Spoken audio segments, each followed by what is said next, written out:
Spoštovani gledalci, dragi prijatelji, smo v naši oddaji Na robu znanega in danes se lotevamo teme, sicer z vprašanjem, ali smo tik pred tretjo svetovno vojno in kaj lahko mi, navadni ljudje, storimo. Pri tej oddaji bosta sodelovala gospod Uroš Lipušček, dolgoletni zunanje politični komentator na RTV, diplomat v ZDA in na Kitajskem, in gospod Marjan Podobnik, bivši predsednik Slovenske ljudske stranke, predsednik Združenja bivših parlamentarcev in začetnik molitve in posta za domovino, ki se vrši po vsej Sloveniji pred praznikom državnosti od leta 2011. Spoštovana in cenjena gosta, prav lepo pozdravljena. Dober dan. Gremo kar aktualnosti in naši temi. Konflikt svetovni se širi. V Angliji so včeraj, zaznali letala, brezpilotna letala nad vojaškimi objekti neznanega izvora, tako trdijo. Ali smo tik pred tretjo svetovno vojno, gospod Lipušček? Najprej dober dan, pa en mehen popravek. V Ameriki in na Kitajskem nisem bil diplomat, ampak dopisnik. No, pa kar pa zadeva tretjo svetovno vojno, o kateri govorite, je pa jaz upam, da nismo tako daleč še, vendarle situacija je danes najbolj zapletena in najtežja po kubanski krizi leta 1962. Zakaj? Zato, ker takrat celo na višku hladne vojne sta se ameriški predsednik Kennedy in sovjetski voditelj Hruščev pogovarjala po telefonu, po teleksih, delovala je rdeča telefonska linija. Danes, kot smo slišali iz Bele hiše, niti ta linija ne deluje, niti najvišji predstavniki Združenih držav Amerike in Rusije kot dveh glavnih antagonističnih sil med seboj sploh ne komunicirajo. In to je največji problem. Jaz mislim, da absolutno bodo morale vse strani storiti korak nazaj, ker nadaljevanje tega trenda bo res lahko pripeljalo do tega, da bo prišlo do nekega za začetek omejenega spopada, ki se bo med obema velesilama, ki se bo pač spremenil v nek globalni jedrski spopad.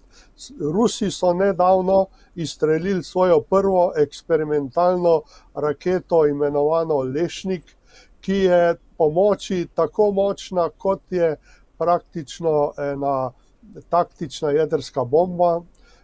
In tisto največjo tovarno raketo v Ukrajini so zadeli in jo popolnoma porušili, in Rusija je s tem dala jasno sporočilo Združenim državam Amerike, da je pripravljena iti do konca. To pomeni, vendarle tudi Združene države Amerike oziroma neokoni Bidenova administracija morajo upoštevati ta opozorila, doslej jih pa ni. Zakaj? Ker do te krize, najnovejše zaostritve, je prišlo zato, ker je predsednik Biden dovolil, da so ameriške rakete srednjega dosega začeli uporabljati za napade v notranjost Rusije, kar Rusija šteje za vojno napoved, in dejstvo je, da imamo danes nenapovedano vojno med Ameriko, NATO-om in na drugi strani Rusijo. Jaz mislim, da bo potrebno veliko potrpljenja in upam, da ne bodo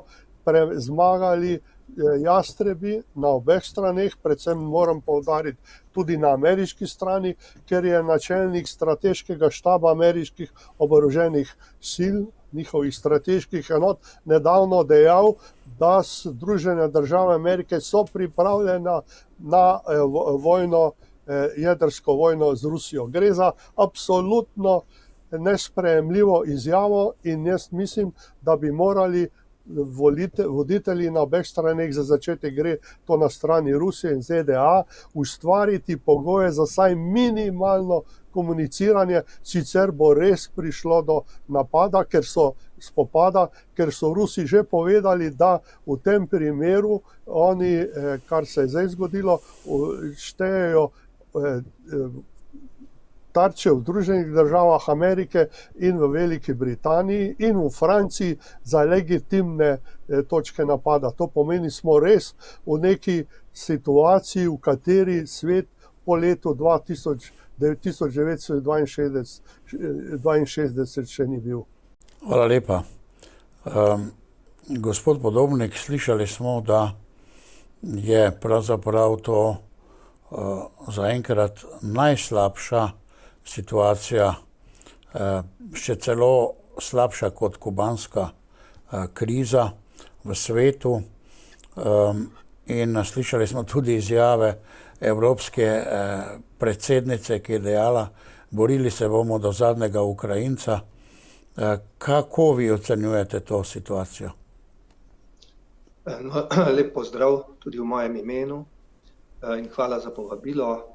Jaz seveda ob takem poznavalcu mednarodnih razmerij, kot je dr. Lipušček, ne bi šel v tovrstno komentiranje. Premalo poznam oziroma bom rekel zelo direktno, ne vem, kaj in kako bi bilo potrebno narediti in kako daleč je stvar. Nekako pa to, kar mi je znano tudi iz zgodovine in kar nekako čutimo, tudi ljudje, ko se pogovarjamo, jaz se tudi bojim, da smo zelo blizu nečesa hudega, nečesa težkega, zelo težkega. In po drugi strani pa vemo iz zgodovine in tudi iz stare zgodovine, že tudi Svetega pisma, iz stare zaveze in iz modernejših časov, da če so tudi v tako zaostrenih razmerah, če so ljudje izkoristili eno priložnost, ki se jo mnogi ne zavedamo dovolj, namreč da so skupaj se, ob tem, ko smo se očitno umaknili od Boga, smo ga zapustili in če se povežemo v molitvi, v postu in se zavemo, da je ta duhovna dimenzija tista, da je Bog tisti, ki lahko spremeni tudi stvari, ki so človeško gledane nemogoče, potem verjamem, da smo lahko tudi optimisti. Kajti človeško gledano je skoraj nemogoče, da bi rekel, kdo naj zdaj prepriča ključne svetovne voditelje, ki so na tak ali drugačen način na različnih vojnih žariščih vključeni in ki pravzaprav zelo malo govorijo o miru oziroma ki predvsem vsi poudarjajo, kaj in kako bo, oziroma kako malo je še potrebno, da bo prišlo, ne vem, do uporabe jedrskega orožja, do popolne vojne, tudi svetovne vojne. Vtis je, da nihče, ne Združeni narodi, ne kdo drug, nima vpliva, da bi se svetovni voditelji zavedli te nevarnosti in da bi začeli delati za mir. Ampak, kot rečeno, imamo veliko primerov tudi v času ameriške državljanske vojne. Je Abraham Lincoln razglasil molitev, post in ponižanje za Ameriko in da so ljudje množično na ta način skušali delovati, da bi se zaustavila vojna in se je relativno kmalu potem tudi zaustavila. Tako da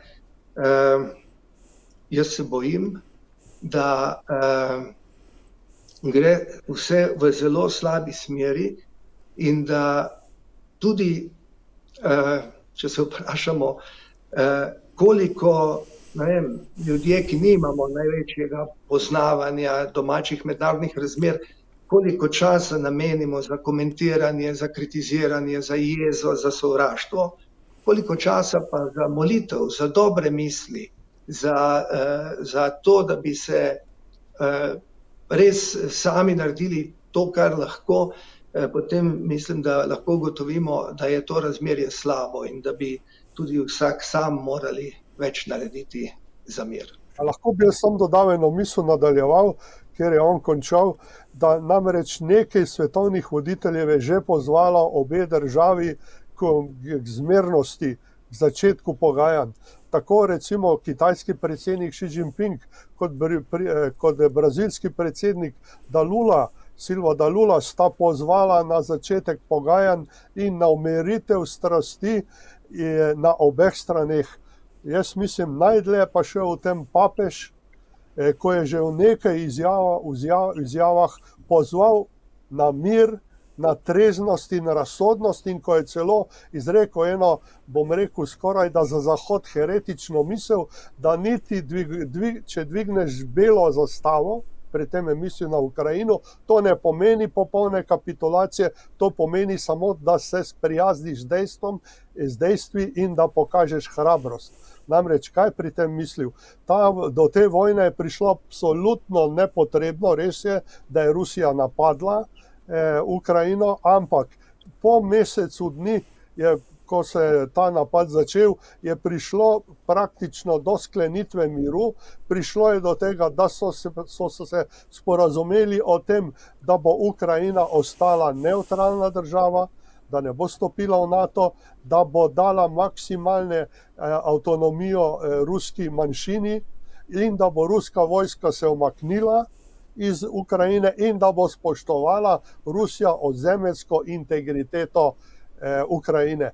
To se ni zgodilo, zato ker je to pobudo sta minirala predsednik britanske vlade Johnson, seveda v sodelovanju z ameriškim predsednikom Bidenom, in takrat je ameriški sekretar za obrambo Austin dejal, da cilj te vojne ni samo to, da bi Rusijo, da bi ohranili ozemeljsko celovitost Ukrajine, ampak tudi, da bi Rusijo prizadeli do te mere, da si nikoli več ne bi dovolila takšne akcije. In tukaj je bil ta problem, to pomeni, če bi takrat podpisali ta mirovni sporazum, na katerega je takrat pristal, to je treba poudariti, tudi Zelenski, danes ne bi imeli skoraj da 1 milijon ali več mrtvih in še približno toliko ranjenih in invalidov na obeh straneh. Skratka, tukaj gre za eno absolutno nemogočo situacijo in mislim, da se bo svet, če nočemo res se soočiti z atomsko vojno, ker še nekaj treba poudariti, da mi imamo izkušnje, države imajo izkušnje v vojskovanju s klasičnimi sredstvi. Medtem ko pa ni jasno, kaj se bo zgodilo, če pride do tega, da bi ena od obeh strani uporabila taktično jedrsko orožje, to pomeni, ali bo prišlo do tega, da bo druga stran to vrnila, da bo prišlo postopoma da se bo ta strateška raven soočenja dvigovala in to pomeni konec človeštva. Tukaj smo na tej točki in jaz mislim, da je te dnevi, ki jih nas še ločijo, do 20.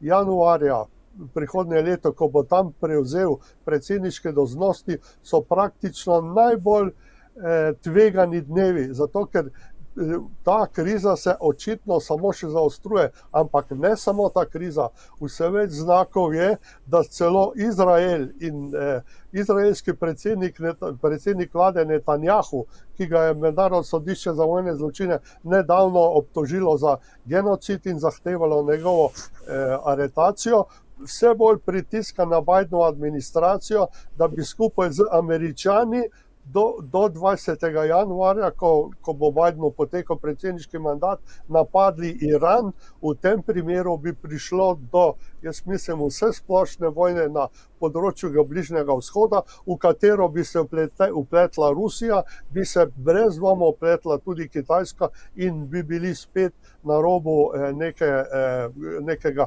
globalnega spopada. Mislim, da si mi praktično normalni ljudje niti ne zavedamo, v kako težkih in kritičnih trenutkih živimo, še posebej, ker povsod na svetu, in to velja za Zahod in to velja tudi za vzhod, Rusijo in tako naprej, vlada neka cenzura. Mediji objavljajo samo tiste stvari, ki ustrezajo eni stvari. Na Zahodu objavljamo samo tisto, kar ustreza Ukrajini, na vzhodu objavljajo samo tiste uspehe ruske vojske, tako da mi praktično nimamo nekega realnega pogleda na to, kaj se sploh dogaja.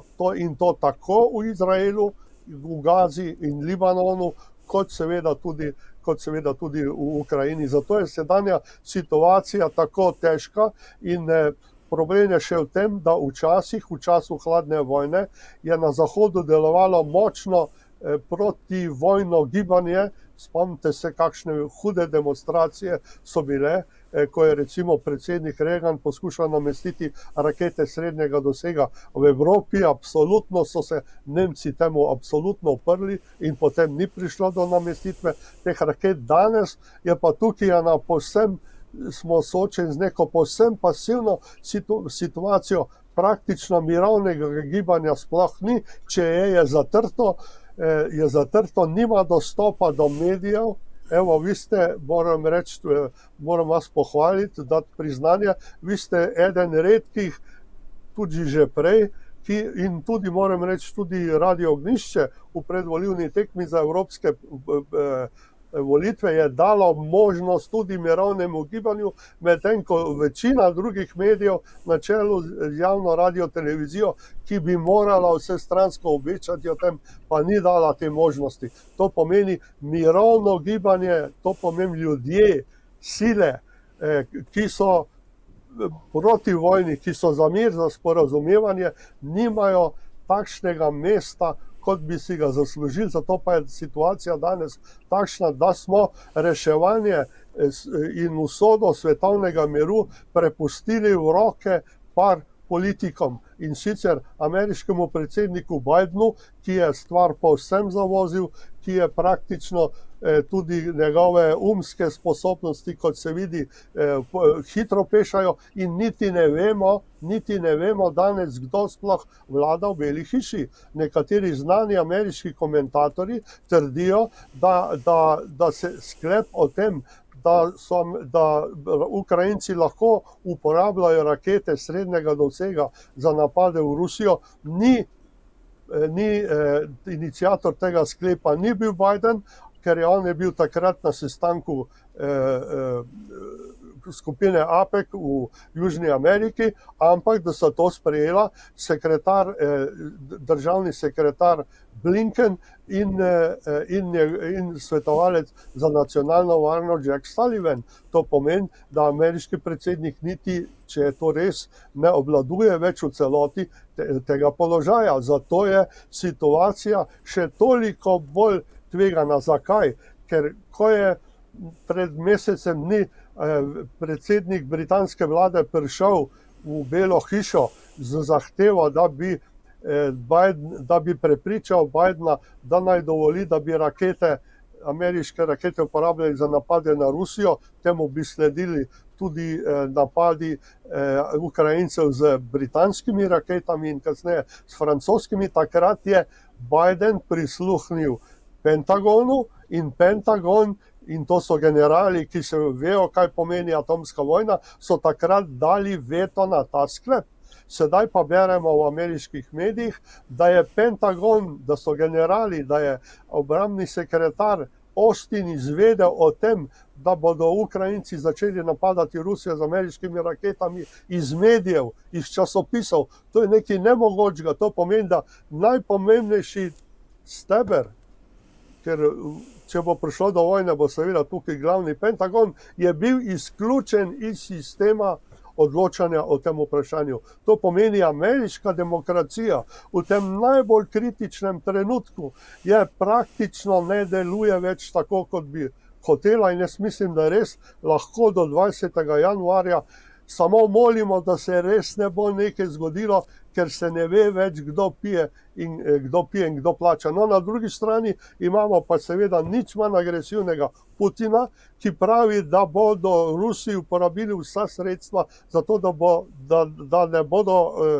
izgubili vojne oziroma da bodo branili svoje interese in svojo ozemeljsko integriteto. Zato je Rusija pred parimi, prejšnji teden znižala prag uporabe jedrskega orožja. In danes je po teh kriterijih, ki so jih Rusi sedaj sprejeli, lahko Rusi nepričakovano posežejo po atomskem orožju, če bi ugotovili, da so ogroženi njihovi strateški cilji. Zato je ta situacija absolutno nemogoča in nažalost je pa dejstvo to, kot sem že prej rekel, mirovno gibanje svetovno nima nobenega vpliva.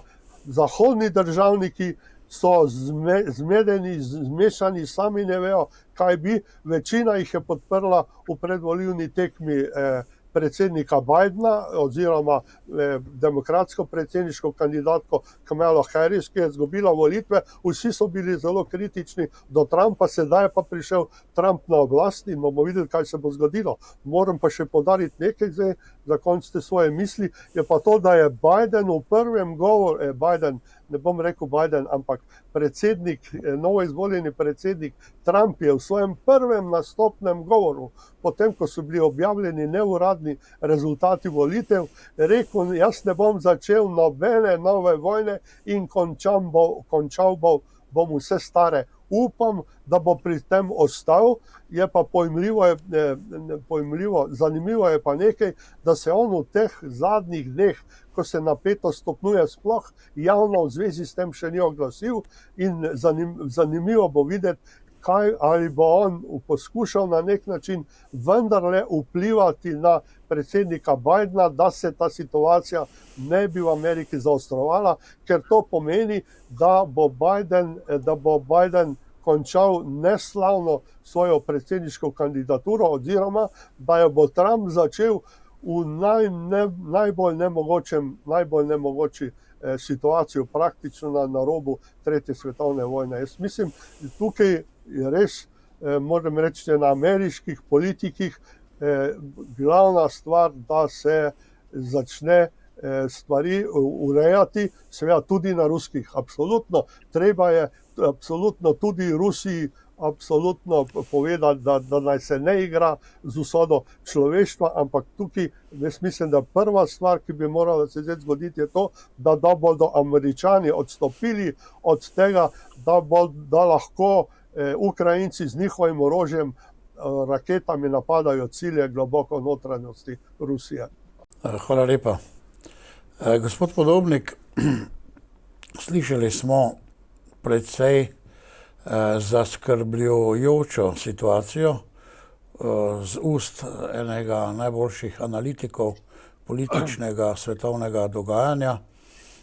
Kako pa vi gledate na to, da smo Slovenija del tukaj Evrope, smo blizu držav, ki zelo aktivno podpirajo Ukrajino in smo tudi blizu ameriških vojaških centrov, recimo v severni Italiji, blizu vas.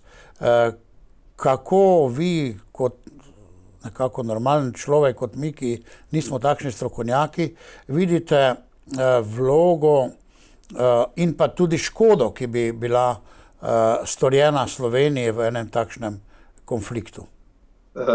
No, jaz bi mogoče najprej dodal samo eno misel v zvezi z mirovnimi gibanji. To, kar je gospod Lipušček govoril, zakaj jih ni. Na zahodni strani praktično je vsako mirovno gibanje zatrto z obtožbo, da gre za rusofile. V Rusiji pa jih pač ruska oblast je že na samem začetku tudi grobo zatrla in zato praktično resnega mirovnega gibanja, ki bi lahko bistveno spremenilo stvari, vsaj zaenkrat je tak vtis, da težko to pričakujemo.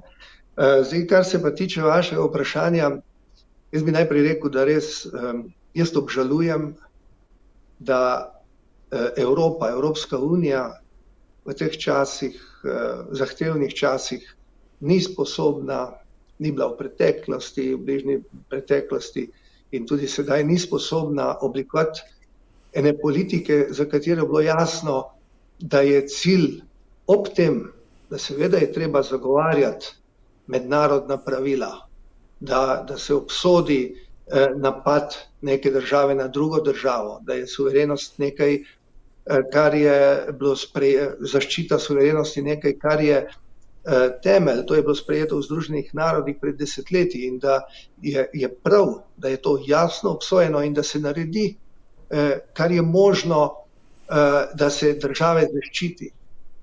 Po drugi strani pa jaz obžalujem, da je bila pravzaprav največja akcija, ki je bila Evropska unija sposobna narediti, je bilo iz svojega mirovniškega, v okviru mirovniškega sklada se je zbiralo, ali se zbira 1 milijon bomb in granat za to, da se pač jih pošlje Ukrajini. In mislim, da je Evropa tu po eni strani je znano, da pač nima nekako te svoje politike in bolj kot ne slepo sledi ZDA, čeprav so posledice morebitnih slabih odločitev se najbolj čutijo v Evropi. Bi pa eno drugo stvar še rad rekel. Lejte, če gledam kot nek kristjan, ki sem bil v politiki na številnih funkcijah in ki se hkrati verjamem tudi v moč, kot sem prej rekel, molitve, posta in drugih stvari, da se stvari lahko spremenijo. Lejte, tako zahodna civilizacija, mi se sklicujemo na krščanstvo, delamo pa precej drugače, kot bi delal Jezus Kristus, če bi danes živel, očitno. Po drugi strani tudi Rusija, Putin se sklicujejo na krščanstvo, na pravoslavno vero. In enako. In lejte, pred dnevi smo imeli Carna nedelja, bila nedelja Kristusa kralja. Če verjamemo, da je Kristus naš kralj, potem vemo, kaj nam je storiti. Potem vemo, kaj bi krščanski voditelji, glavni po svetu, morali narediti. V Evropi, v Evropskem parlamentu, tudi v Sloveniji, v slovenskem parlamentu, v vladi, v opoziciji. Ali je kaj takega razmišljanja? In jaz se ne opredeljujem zdaj, koliko je še treba poslati orožja in druge pomoči Ukrajini, koliko je treba aktivno delati na vojaškem, na teh področjih. Nisem dovolj seznanjen in poznavalec tega področja, da bi si upal soditi, kaj so v tem smislu pravi koraki. Obžalujem pa, da v teh, morda za človeštvo, najbolj usodnih časih se kar čez rame vrže to, da smo kristjani. Da smo kristjani najbolj odgovorni za te vojne. Najbolj odgovorni. Kakšno pohujšanje za vse druge je to. Da se, torej gre za en poraz in jaz mislim, da gre za eno veliko duhovno onesnaženje, govori se veliko o onesnaženju narave, o vseh teh stvareh, v bistvu pa je v nas ljudeh eno tako veliko duhovno onesnaženje, da so te vrednote, na katere se formalno, na katere se sklicujemo, postale povsem stranskega pomena in so v funkciji nekih drugih interesov, ne vem, morda industrije, orožarske, velikih sistemov, ki imajo dobičke od vojn, od povojnih obnov in tako naprej. In kljub vsemu, kljub temu, da je vtis, da če ne bojo začeli ključni ljudje prav delati, se ne da nič narediti, jaz se s tem ne strinjam. Pač vsak je na tem, da naredi, če mi imamo v sebi svoj mir, jaz temu pravim Kristusov mir, in če ga kot posameznik prenašaš drugemu, drugi ga prenaša tretjemu, potem in da iščemo navdih Svetega Duha. Meni je tudi osebno žal, da sem mnoga leta živel nezavedajoč se, kako velika možnost je, da če se obrnemo, če prosimo za navdih Svetega Duha pri vsaki odločitvi, še posebno pa pri velikih odločitvah, da se tega nisem zavedal. Jaz danes vem, verjamem z lastnimi izkušnjami, z izkušnjami mnogih prijateljev, da če se obrnemo po navdih, iščemo navdih pri Svetem Duhu, potem bodo tudi tam, kjer je vtis, da so samo slabe rešitve, se bo našla dobra rešitev. Glejte, v Sloveniji, ker je bilo vprašanje, glejte, v Slovenija se čuti, da nekaj manjka. Ne govorim zdaj samo o teh razmerah vojnih. Čuti se to, da ni vseeno, da še vedno hodimo po kosteh stotin morišč po vojnih. Čuti se, da za to ni blagoslova. Čuti se, da je treba preseči to prekletstvo, ki nas spremlja.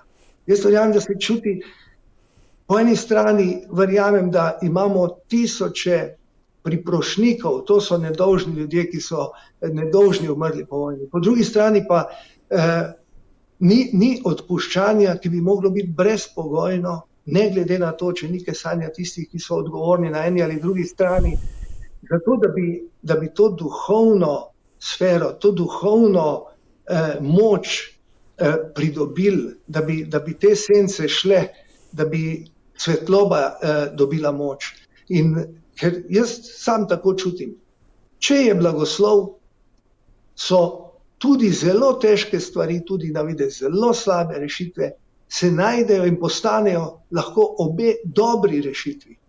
Če pa ni tega blagoslova, se pa iz dobrih možnosti slabe stvari rojevajo. In poglejte, Slovenija ima čudovite priložnosti. Jih je imela, je dobila osamosvojitev, ima številne napake so narejene, še vedno imamo ogromno možnosti, čudovito državo, ta raj pod Triglavom, pa se nam kar vse na nek način obrača, mnogi ljudje čutijo, da po nepotrebnem težko živijo, družine se nekatere mnoge se težko prebijajo. In zato jaz mislim, da posebej kristjani smo poklicani zato, da z orodji, ki so nam tukaj dane, za katere vemo, da lahko vsak naredi, tudi tisti, ki leži v bolniški posteli, nekdo, ki nima nobenega vpliva na nobenega razen na sebe. Jaz verjamem, da s tem prepričanjem, da bo moč molitve, posta, ponižnosti pred Bogom spremenila stvari, kot je Portugalska se zaščitila, da je bilo obljubljeno pred vojno, kot so bili številni drugi primeri.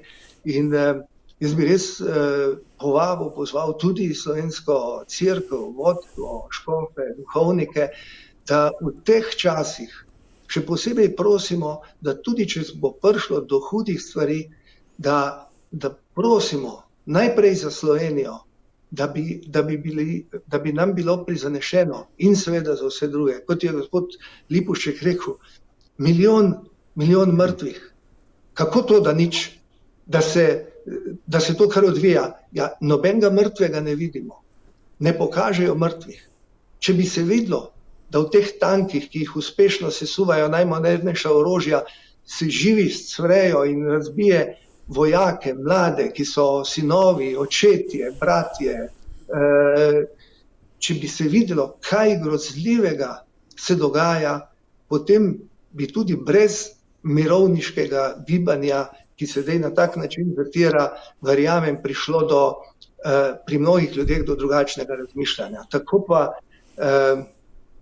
je res hudo in jaz samo upam in verjamem, da prav preko tega božjega posega lahko pride tudi do teh sprememb, ki pač so nujne za to, da bi se še pravočasno ustavili pred rdečim gumbom, ki ga lahko nekdo sproži. Dobro, to je nekako vaše mišljenje bilo, da bi za molitvijo in postom oziroma obrnitvijo k Bogu lahko zaustavili vojne, kar je tudi medžugorsko sporočilo kraljice miru, recimo. Potem pa se spomnim iz zgodovine nazaj tista bitka pri Lepantu, ko bi lahko Evropa padla, pa je papež razglasil molitev in post rožnega venca in so čudežno zmagali kljub manjšemu številu vojakov oziroma vojaške sile. Potem pa imamo Dunaj, prva obkolitev Dunaja je bila tudi po posebni molitvi na nek način rešena in je zapadel sneg, tako da so Turki mogli iti nazaj in pa potem tisto znamenito, zopet po ekstra molitvi, znamenita rešitev sovjetskega, ki je prišel v zadnjem trenutku, predno je Dunaj padel. In to bi bilo konec Evrope. Pa še eno stvar se spomnim, da so po drugi svetovni vojni bi morala Avstrija pasti pod Ruse oziroma pod Sovjetsko zvezo in so takratni škofje izrekli, so zahtevali ljudi, da molijo. In se je bila Avstrija, kljub temu, da je bila okupirana od Rusov, čudežno rešena in je potem na nek način pripadla zahodnemu vplivu. Ampak ne bi še šel na takšne rešitve, ker imamo takšnega strokovnjaka, kot je gospod Lipušček tukaj.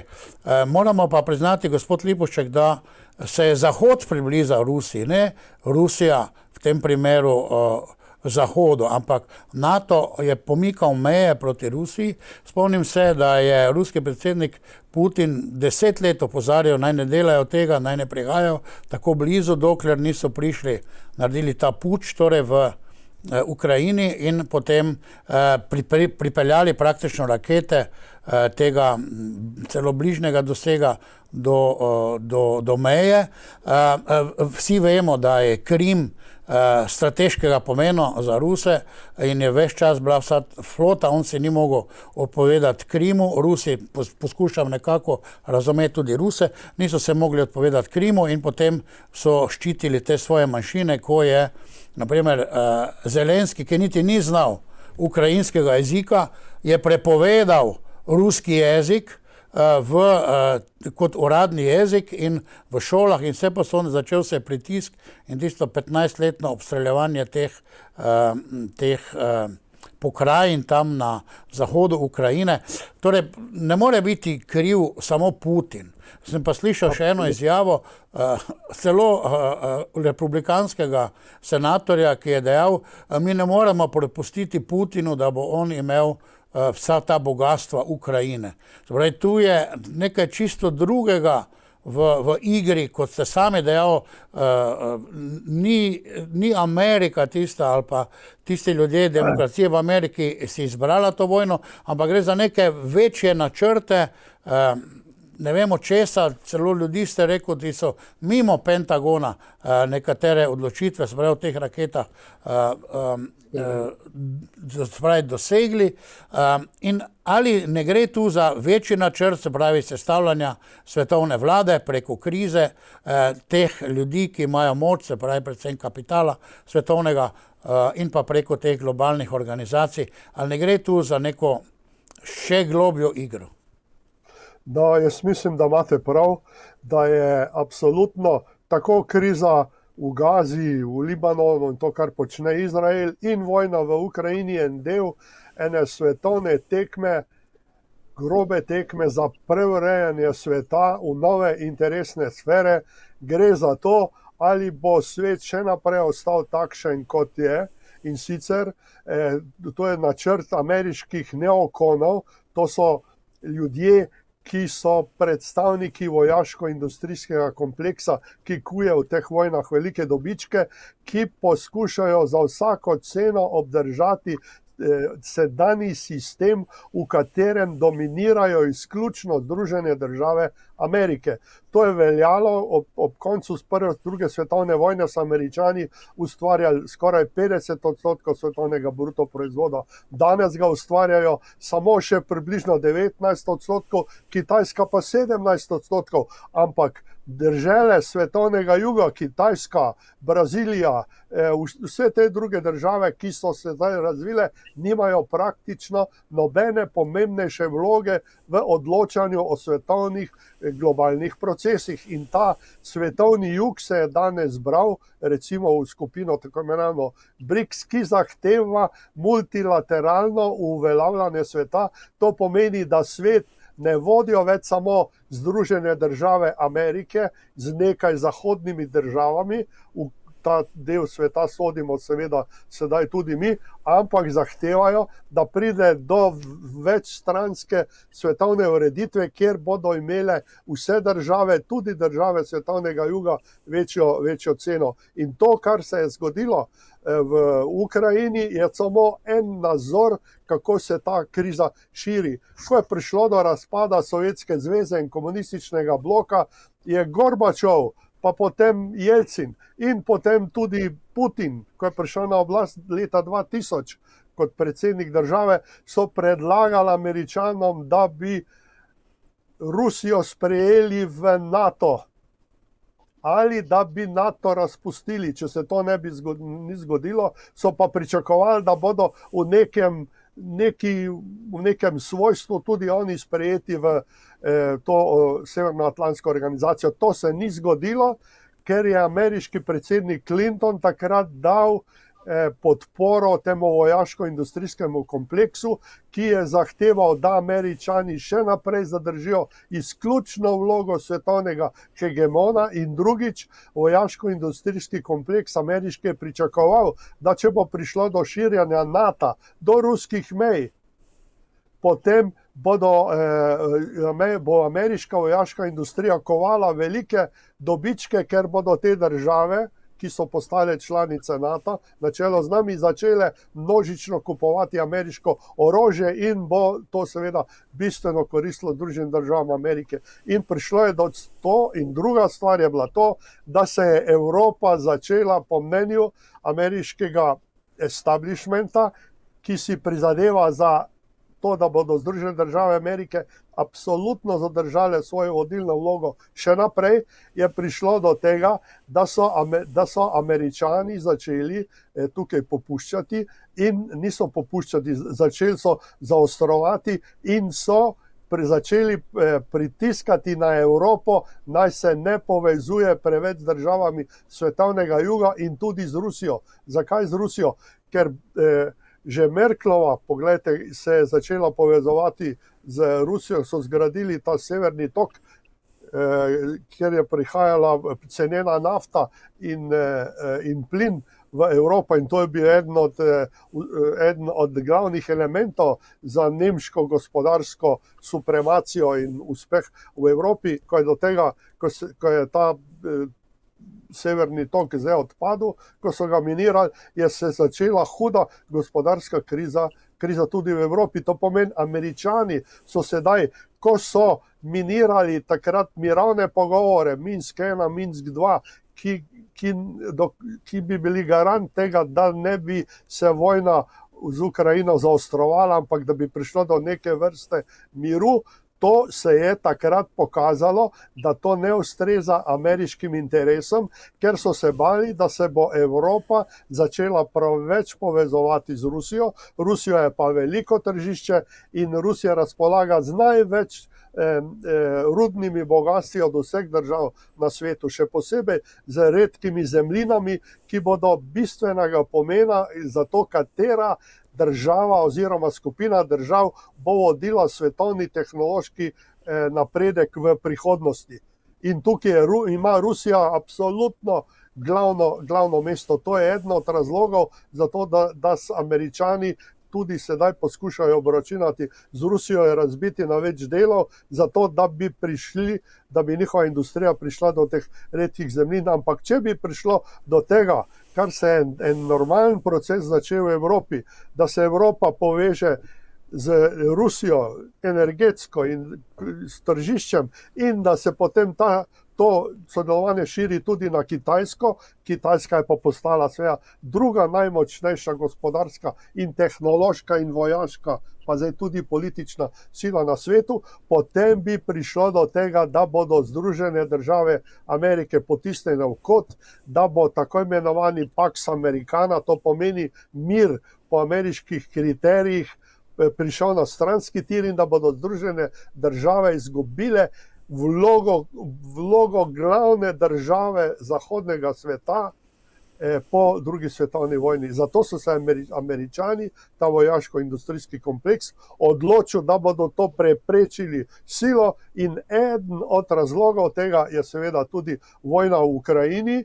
Vojna v Ukrajini, res je, Rusi so napadli Ukrajino, ampak bili so pa dani številni razlogi, da se je to zgodilo. Namreč v Ukrajini so absolutno zatirali rusko manjšino, so prepovedali celo učenje ruščine v osnovnih šolah. Oni so zažgali 18 milijonov knjig v ruščini, ker skoraj polovica Ukrajincev govori rusko. In oni so celo, to je zločin, to je počel Hitler, ko je zažigal knjige pred drugo svetovno vojno. To pomeni, tukaj je bil en močan razlog za to, da so Rusi intervenirali. Je res to, po mednarodnem pravu je to absolutno agresija. Ampak Zahod je pa storil vse, da je do te agresije prišlo in še nekaj, da se bo do Ukrajinci borili, da se bo Zahod proti Rusiji boril do zadnjega Ukrajinca. Veste, to je nekaj nemogočega. V Ukrajini je živelo pred vojno približno 37 milijonov prebivalcev. Danes pravijo strokovnjaki, da je mogoče še 18 milijonov Ukrajincev. Večina se jih je izselila v zahodne države in tako naprej. In imajo najmanj milijon žrtev in tudi, če bo prišlo do miru, vprašanje, koliko ljudi se bo vrnilo nazaj v Ukrajino, najboljši strokovnjaki, vsi te so že odšli, Ukrajina se ne bo več gospodarsko mogla pobrati. In danes so vsi izgledi, da bo seveda prišlo da bo Ukrajina izgubila en velik del ozemlja, da ni izključeno, da bo celo Poljska zasedla en del Ukrajine, neki Romunija, Madžarska in tako naprej. Skratka, tukaj je ena povsem nova situacija in jaz mislim, da je nujno potrebno, da se ta vojna konča. Kar pa zdaj pa nas zadeva, je pa to, da mi smo bili prijatelji celo zgodovino z ruskim narodom, celo 19. stoletje smo Slovenci gledali v Rusijo, imamo celo rusko zastavo smo prevzeli in ukrajinski narod in ruski narod so naši prijatelji, noben od njih ni sovražnik. Eno so režimi politični, drugo so pa ljudje. In je nekaj nemogočega, da smo se mi kot država postavili samo na eno stran. To pomeni na stran Ukrajine, ampak ne ukrajinskega ljudstva, ampak predsednika Zelenskega, ki prvič ni več legalni predsednik, njemu je potekel mandat sredi maja, on je pa še naprej samozvani predsednik, to pomeni diktator. In Ukrajina danes ni nikakršna demokratična država. Zelenski je uvedel cenzuro, prepovedal vse politične stranke, posebej opozicijo. 13 televizij je prepovedal. Tako. 13 televizij. Tako, on je ukinil delovno zakonodajo in tako naprej, enakopravnost. Rusko manjšino ne priznava. Skratka, to gre in Evropa, ki si je v svojo zastavo zastavila cilj spoštovanje enakosti in človekovih pravic, podpira ta režim. Absolutno je to nemogoče in ko bo prišlo do miru, boste videli, da bo nekdo mogel odgovarjati za vojno in za te grozne žrtve in to bo absolutno Zelenski. to je povsem jasno.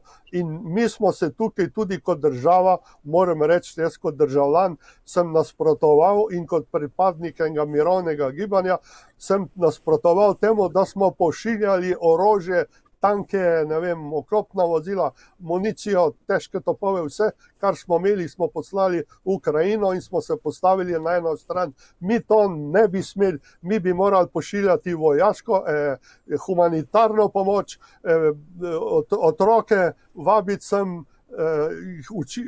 in tako naprej. Skratka, dati težo samo na humanitarno akcijo, ne pa da smo se postavili samo eno stran, ker je treba še nekaj vedeti. Vlade so danes takšne ali drugačne in vse vlade po 4 letih se zamenjajo. Naši interesi pa ostajajo isti. In veste, tako kot se danes stvari dogajajo v Evropi, ni izključeno, da bo Evropska unija obstala.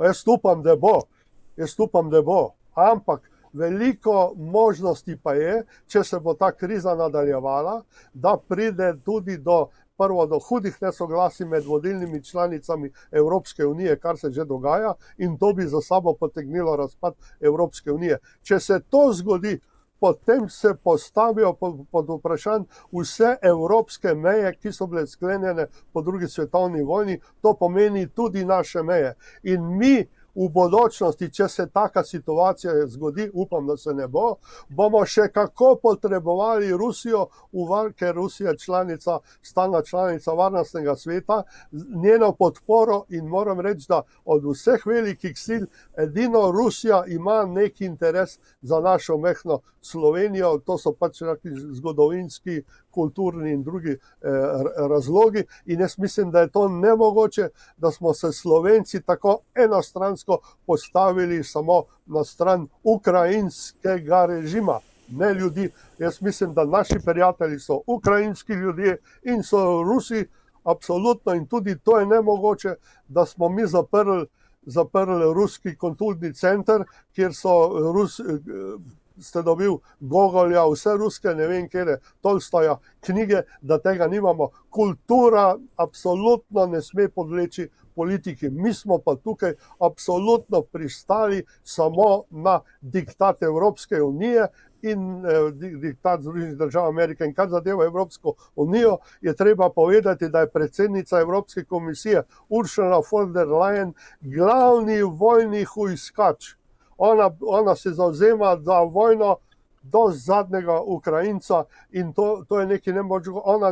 Ona ne brani interese Evrope.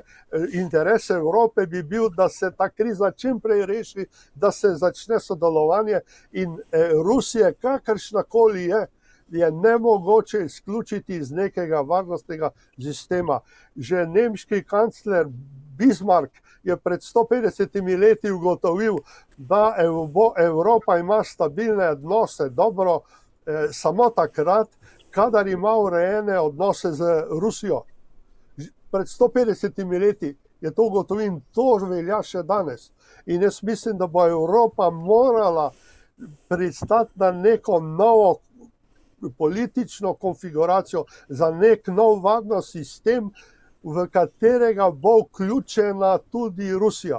To pomeni, da ne bo se Rusija počutila ogroženo strani Zahoda, Amerike in NATO, in da bodo te male državce od Baltika, Estonci, Latvijci, Poljaki in vsi te, da se bodo počutili enakopravne in ne bodo se počutili ogrožene od Rusije. To je treba doseči, ampak to se na žalost ne bo zgodilo, ker nedavne evropske volitve so pokazale, da so na oblasti spet tiste sile, jaz govorim za te komisarje, ta vrhuška Evropske unije, ki zastopa interese, ki nasprotujejo življenjskim interesom vseh evropskih držav, to pa je, da živimo v miru in sodelujemo in da se ne bojujemo.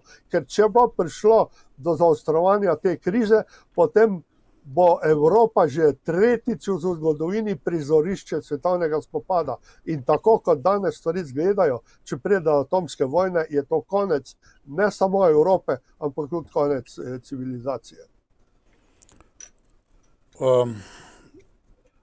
To je bila vaša analiza. Seveda se nismo tudi te zunanje politične analize nismo dotaknili bližnjevzhodnega spopada, napada na Iran, s tem tudi spopada na nek način z muslimansko silo, ki se želi poenotiti in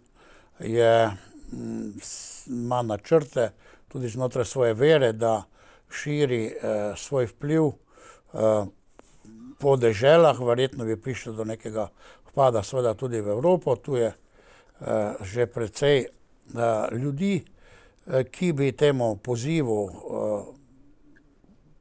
k vojni verjetno sledili, imajo svoje želje, svoje interese, pa nismo se dotaknili Formoze oziroma Tajvana, tistega konflikta, tako da vse to, kar ste vi povedal, da zdaj še bolj razumemo, poskušali smo nekako z obeh strani razumeti, je situacija zelo zaskrbljujoča. Pa bi pa sedaj poskušali najti neko rešitev, recimo tudi mi kot kristjani smo bili opomnjeni, naj molimo za mir in Marija v Medžugorju je kraljica miru. Potem smo imeli vse te pozive po različnih privatnih razodetih, naj bi se obrnili k Bogu, da pravzaprav samo mirno srce lahko ustvarja, tako ste vi, gospod Podobnik, govoril, mirno srce, srce ljubezni lahko ustvarja nek mir. Situacija je precej zakomplicirana. Vi ste dal eno pobudo molitveno posta in molitve za državo Slovenijo. Kaj lahko recimo verni, preprosti ljudje sedaj storimo? Vi ste predvsem pokazal te božje rešitve. Kaj mislite, gospod Podobnik, kaj naj v tem trenutku, ki je zelo kritičen, ki nas lahko resnično povede v katastrofo, pa za nas niti ni toliko važno. Gre za otroke, gre za družine, gre za tiste, ki trpijo. Torej, kako naj ravnamo?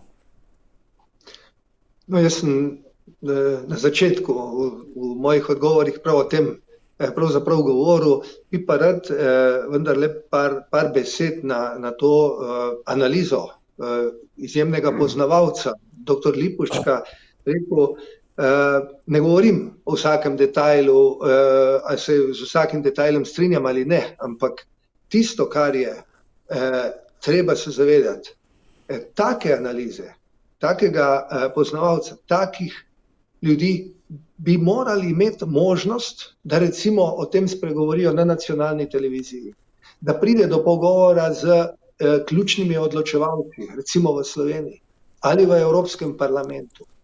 Ampak tega ne bomo dočakali, ker je cenzura, kot je bilo že prej rečeno, ker ni interesa, da bi se videlo to širši okvir vsega, kar se dogaja.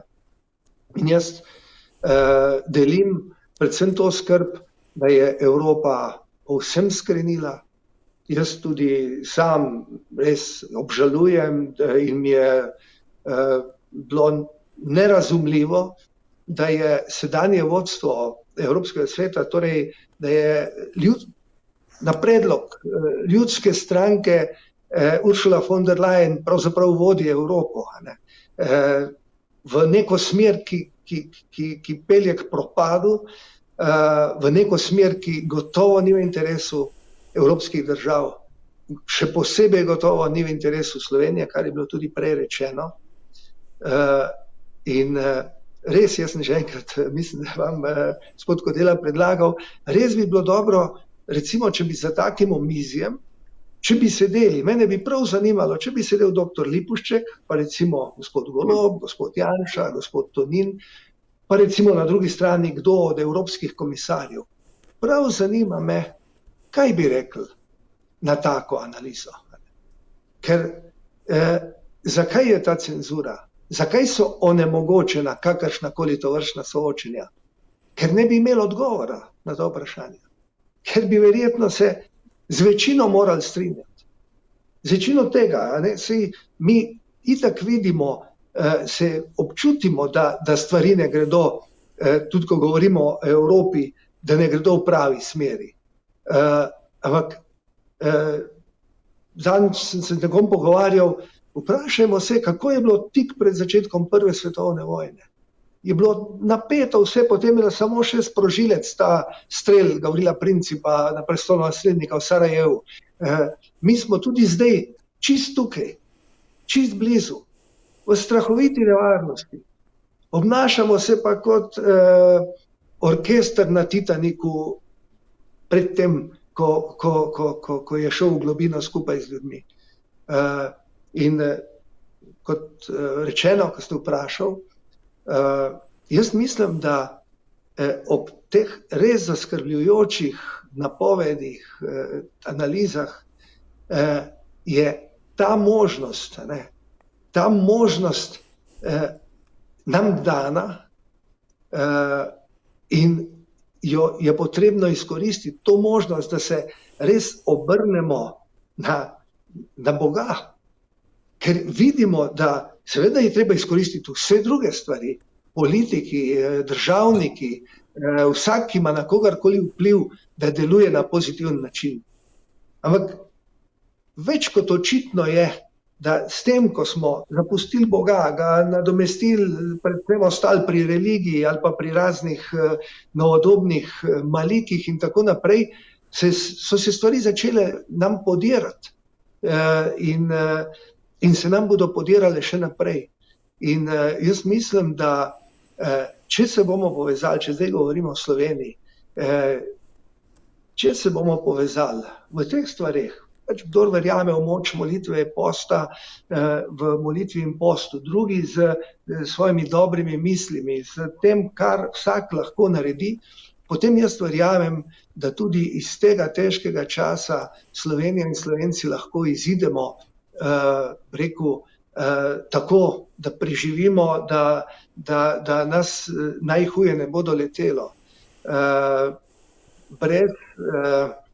Brez tega se pa bojim, da se bomo samo metali pesek v oči, saj je pravzaprav, če hočemo biti na pravi strani zgodovine, moramo pač samo pošiljati orožje. Prava stran zgodovine ne bo zapisana, ne piše ne v Svetem pismu in tudi, če bodo začele leteti atomske bombe, nam to, da bomo na pravi strani zgodovine, na videzni pravi strani zgodovine ne bo prav veliko pomagalo.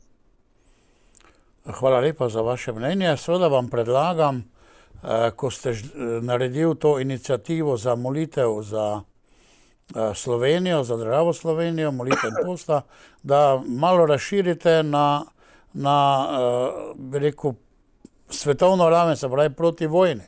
Pa smo lahko na nek način Slovenci tudi čez to prizadevanje, potem, ki lahko vpliva na tiste, ki imajo zunanje odločitve, tudi lahko na nek način rešeni, če je to prava beseda.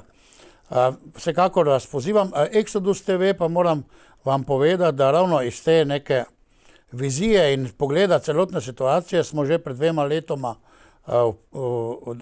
začeli z molitvijo Božjemu usmiljenju in imamo po vsaki sveti maši molitev za mir v svetu in v Ukrajini, se pravi, kakor se je vojna začela, pa v svetu, tako da s tem tudi nadaljujemo. In seveda povabim ljudi, da se nam pridružijo v tem spreminjanju mišljenja drugega duha, ki ga bi lahko sprejeli v sebe in s tem na neki globlji način širimo mir. Gospod Lipušček, vi pa ste tudi omenili, da sta z gospodom Strelom načrtovala eno akcijo, se pravi, ki je pač bolj simbolna, ki pa tudi vpliva na mišljenje ljudi, in sta jo papežu predstavila pred nedavnim obiskom našega slovenskega svetovno znanega maratonskega plavalca in je sam sveti oče to na nek način potrdil oziroma recimo blagoslovil. Kaj nam imate o tem povedati?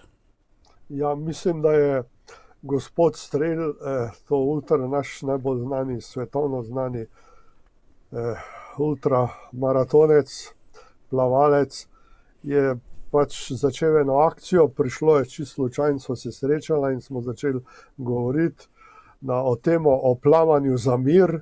Prihodnje leto bo kar nekaj velikih obletnic in smo prišli do tega in on je absolutno podprl en program, ki so ga predstavila, ki sta ga on in njegova žena prejšnji četrtek predstavila v Rimu, v Vatikanu tudi papežu.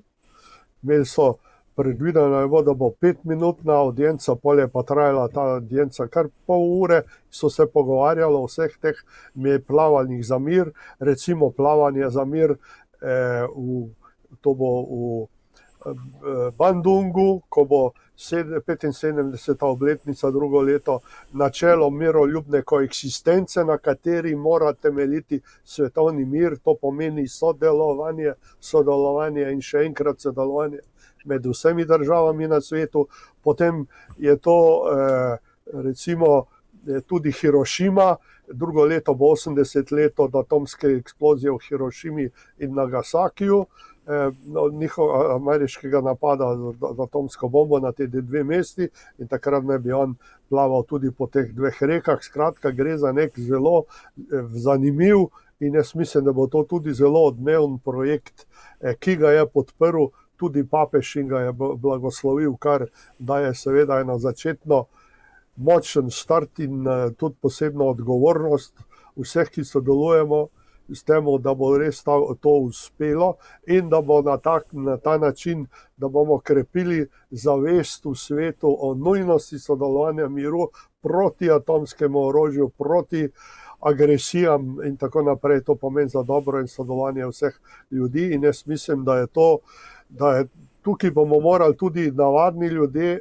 storiti en korak naprej. Mislim, da bo treba priti do tega, da bomo bolj organizirano pritiskali na vlade, da se pogovarjajo, dogovarjajo in da pristopijo k miroljubnemu reševanju vprašanj, ne pa samo, da pošiljajo orožje eni od strani, ker pošiljanje orožja pomeni samo podaljševanje spopada in še nove žrtve. Na koncu bo itak prišlo do nekega dogovora in mislim, da tukaj bi morale in politične sile in ljudje in nevladne organizacije tudi v našem primeru pritisniti tudi na našo vlado, da bi bila bolj aktivna v teh mednarodnih prizadevanjih za mir, zato ker, kot je pred parimi dnevi dejal eden od bivših komisarjev, francoski je odstopil od tega, da bi bil komisar, ker sta se sporekla z von der Leyenovo. On je rekel, da do zmage Trumpa v Evropski komisiji ni bilo dovoljeno govoriti niti omenjati besede mir. Zamislite si to. Zdaj se bo verjetno spremenilo, odvisno od tega, kaj bo Trump naredil, ampak mi, Evropa, absolutno se more postaviti na noge, ljudje moramo vplivati na vlade, da bodo sodelovali, da se ne bodo več pogovarjali samo o sodelovanju, o vojaški tehniki. Poglejte, zdaj se pripravlja, da bomo dajali 3% za oboroževanje družbenega bruto proizvoda, nekateri Poljaki zahtevajo že 4%, adijo javno zdravstvo, adijo javno šolstvo, adijo penzije in tako naprej. Če bomo podlegli pritiskom samo, da se oborožujemo, absolutno mislim, da je treba spremeniti javno mnenje in tudi naše politike in jaz mislim, da velik del evropske politične elite mora oditi, da morajo priti novi ljudje, ki bodo privrženi miru, ne pa nadaljevanju kakršnekoli hegemonije. Jaz nisem ne za ameriško hegemonijo, niti za rusko, da se razumemo. Evropa mora obstajati kot ena miroljubna tvorba, ki sodeluje z vsem svetom, še posebej, ker mi imamo že na vesti ne samo kolonializem, mi imamo na vesti tudi 2 svetovni vojni in upam, da ne bo prišlo še do te 3. svetovne vojne in tukaj imamo Evropejci eno absolutno odgovornost, da to preprečimo. No, mislim, da bo 7. decembra v Združenih državah Amerike Scott Ritter, to je en znan oporečnik in bivši nadzornik za jedrsko orožje, ta ameriška, par ameriških teh mirovnih gibanj pripravlja eno veliko protivojno zborovanje v Washingtonu, na katerem bodo poskušali prepričati in Bidena, da ne bi pred koncem mandata storil še kakšno hudo neumnost, ki bi vodila v nepopravljivo situacijo, in tudi na novega predsednika Trumpa, da bo res izpolnil tisto, kar je rekel. Rekel je pa, ne bom začel nobene vojne nove, ampak bom končal vse stare vojne. Ja, nekako smo zaključili to našo oddajo, zaokrožili. Se zahvaljujem obema, če tudi bi bilo potrebno še marsikaj povedati. Tako iz vašega stališča, gospod Lipušček, kot strokovnjaka, pa tudi modrega človeka, kako bi lahko zaustavili tudi mi, oziroma vsak posameznik, to situacijo. Ena ideja so bile tele take večje mirovne akcije. Recimo se sprašujem, kaj delajo tile naši nevladniki, ki pridno dobivajo denar, pa se nihče niti prav ne oglasi. Po drugi strani pa recimo krščanski svet bi moral še bolj iti na kolena, pa tudi z različnimi akcijami protivojnimi pokazati voljo ljudi, kajti kdo se veseli takega uničenja, ne? Po drugi strani pa jasno je, da nekdo oddaleč izven, bi rekel, tega preprostega sveta, izven medijev, izven tega našega dojemanja, kdo so, nekje hoče vplivati na svet in ga prikrojiti po svojem zgledu oziroma v eno totalno verjetno diktaturo in suženjstvo za ostali svet. Situacija ni lepa, vsak naj se izmed nas prizadeva in upošteva tiste ideje, ki bi lahko pripeljale do konca te norije in neumnosti, do skrajnosti. In se še vama še enkrat prav lepo zahvaljujem. Pa prosimo oba tudi za še kakšno nadaljevanje in osvetljevanje naših spoštovanih gledalcev. Vse dobro in hvala lepa. Spoštovani, na robu znanega, ali smo tik pred 3. svetovno vojno in kaj lahko storimo, pa pomislite tudi vi sami o tem in sprožite akcijo. Hvala.